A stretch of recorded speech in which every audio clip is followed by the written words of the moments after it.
Assalamualaikum warahmatullahi wabarakatuh. Apa kabar teman-teman semua? Semoga semuanya dalam kondisi sehat. Amin. Ya teman-teman, di pertemuan IPS kali ini kita masih mempelajari tentang masa mempertahankan kemerdekaan Indonesia. Ini merupakan kelanjutan dari materi kita sebelumnya. Nah, sebelum kita memasuki ke materi hari ini, kita ulas sekilas materi-materi yang telah kita pelajari. Teman-teman masih ingat kapan masa mempertahankan kemerdekaan ini terjadi? Ya, betul. Masa mempertahankan kemerdekaan terjadi setelah Indonesia memproklamasikan kemerdekaannya, yaitu tahun 1945.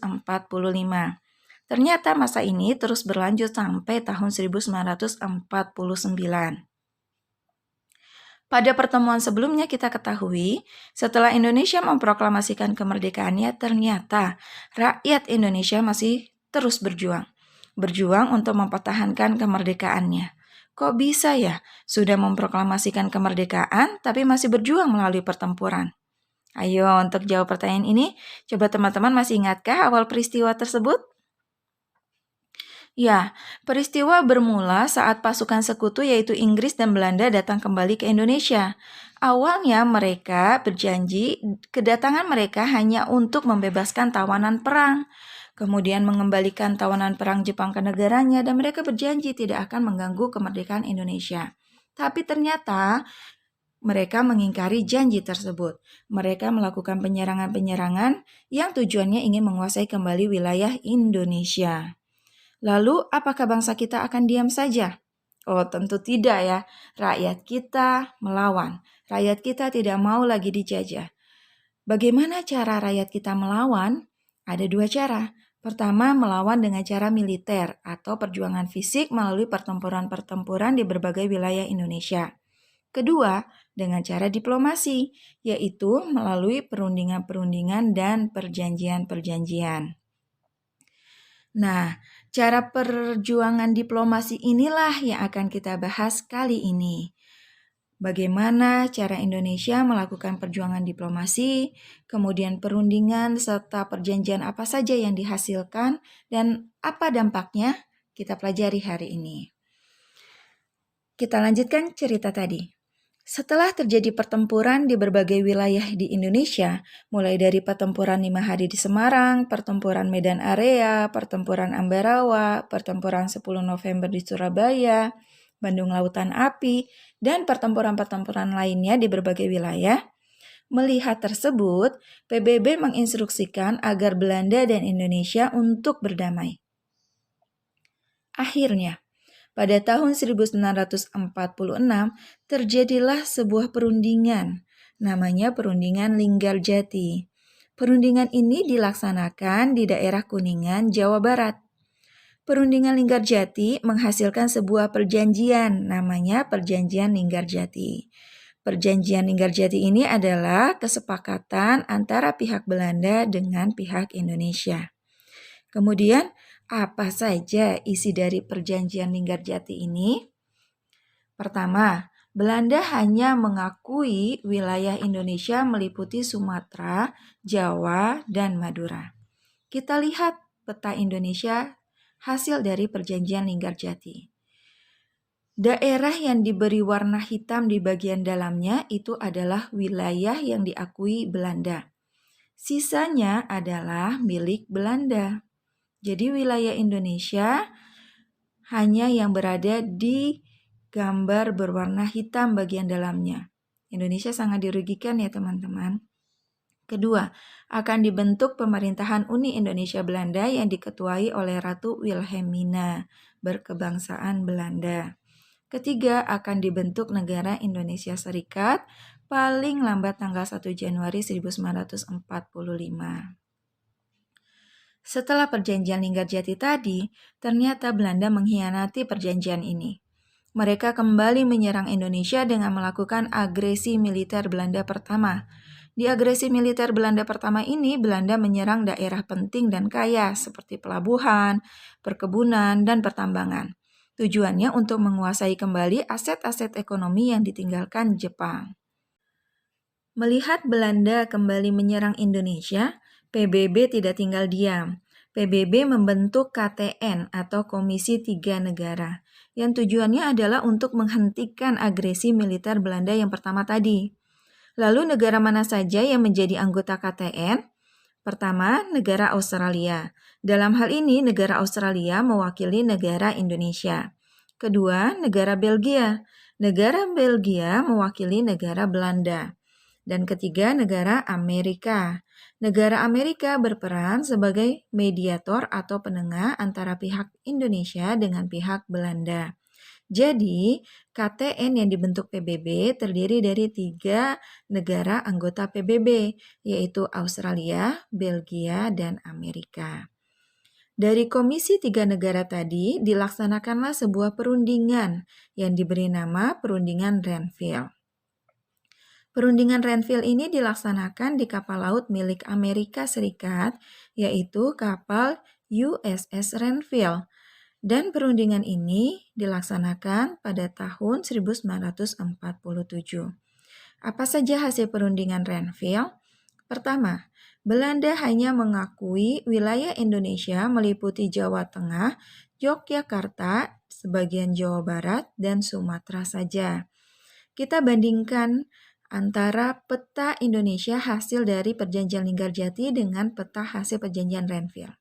Ini adalah peta hasil dari Perjanjian Linggarjati. Wilayah Indonesia yang diberi warna hitam di bagian dalamnya. Sumatera, Jawa, dan Madura. Sisanya yang berwarna putih itu wilayah Belanda. Kemudian dari hasil Perjanjian Renville menghasilkanlah peta baru untuk Indonesia. Wilayah Indonesia adalah bagian yang diberi warna merah. Sisanya dikuasai oleh Belanda. Berarti Indonesia sangat dirugikan dari Perjanjian Renville ini. Wilayah Jawa semakin kecil untuk wilayah Indonesia. 2. Belanda tetap berdaulat atas negara wilayah Indonesia sampai terbentuknya Republik Indonesia Serikat atau RIS. Ketiga, Republik Indonesia merupakan bagian dari RIS. Dan yang keempat, tentara Republik Indonesia yang berada di wilayah kekuasaan Belanda harus ditarik ke Republik Indonesia. Nah, teman-teman, kalau kita lihat dari Perjanjian Renville tadi, sebenarnya perundingan Renville ini sangat merugikan Indonesia kan ya? Tapi Belanda ternyata belum puas. Belanda kembali melakukan penyerangan ke Indonesia melalui agresi militer Belanda kedua, yaitu pada tahun 1948. Apa yang terjadi? Mereka melakukan penyerangan ibu kota Republik Indonesia di Yogyakarta. Ibu kota Republik Indonesia setelah Perjanjian Renville dipindah ke Yogyakarta ya teman-teman. Lalu bagaimana nasib para pemimpin kita yang saat itu sedang berada di Yogyakarta? Soekarno dan Muhammad Hatta ditangkap oleh Belanda lalu ditahan di Pulau Bangka. Nah, lalu Belanda mengabarkan bahwa Indonesia sudah tidak ada lagi karena pemimpinnya sudah mereka tangkap. Lalu, apakah negara kita diam saja? Oh, tentu tidak. Ada reaksi yang dilakukan oleh rakyat Indonesia. Apa yang dilakukan oleh rakyat Indonesia? Pertama, rakyat Indonesia melakukan perlawanan dengan cara membentuk Pemerintahan Darurat Republik Indonesia atau PDRI di Bukit Tinggi, Sumatera Barat. PDRI ini diketuai oleh Syarifuddin Prawira Negara. Kemudian, perlawanan yang kedua yang dilakukan Indonesia adalah Indonesia melakukan serangan balasan yang digagas oleh Sultan Hamengkubuwono ke-9. Nah, dari sinilah Indonesia berhasil menguasai daerah Yogyakarta selama 6 jam. Perang terus berlanjut, teman-teman. Akhirnya pada tanggal 28 Januari 1945, PBB membubarkan KTN. Dan kemudian PBB membentuk UNCI atau UNCI. Hal ini bertujuan untuk menyelesaikan pertempuran yang kembali terjadi antara Indonesia dengan Belanda. Dari UNCI ini kemudian dilaksanakan perundingan Rumroyan pada tahun 1949. Perundingan Rumroyan ini dilaksanakan di Hotel Des Indes Menteng, Jakarta. Indonesia diwakili Muhammad Rum, Belanda diwakili Van Royan.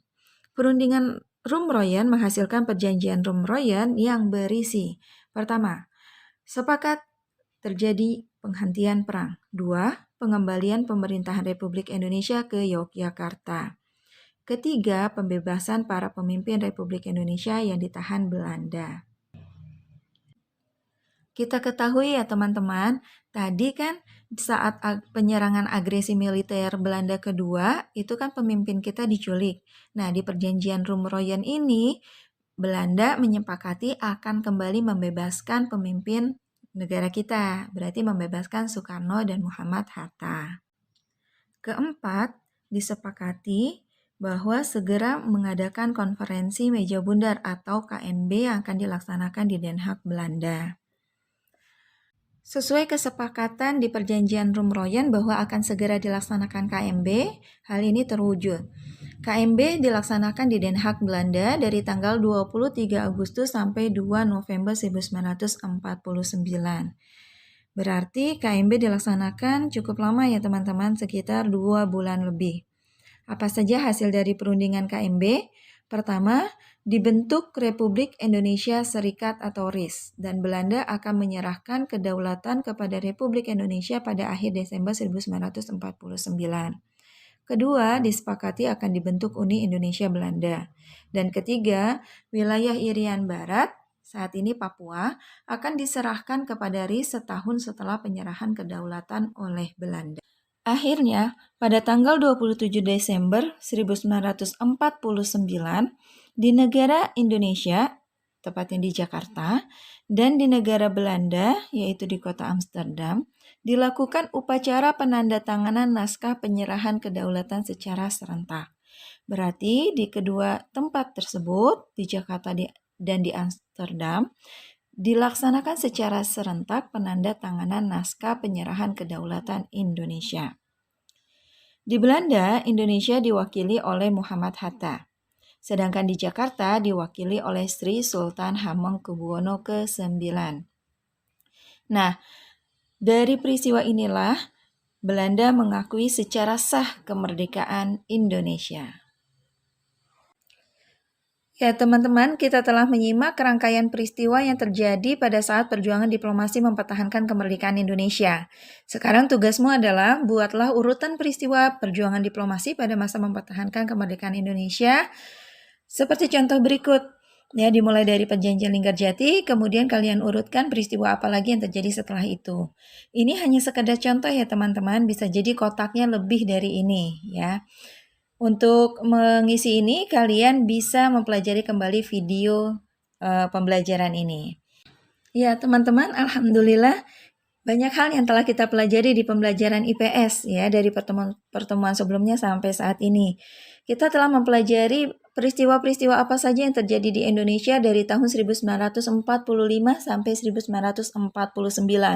Mulai dari bagaimana rakyat Indonesia mempersiapkan proklamasi kemerdekaannya sampai bagaimana rakyat berjuang mempertahankan kemerdekaan Indonesia.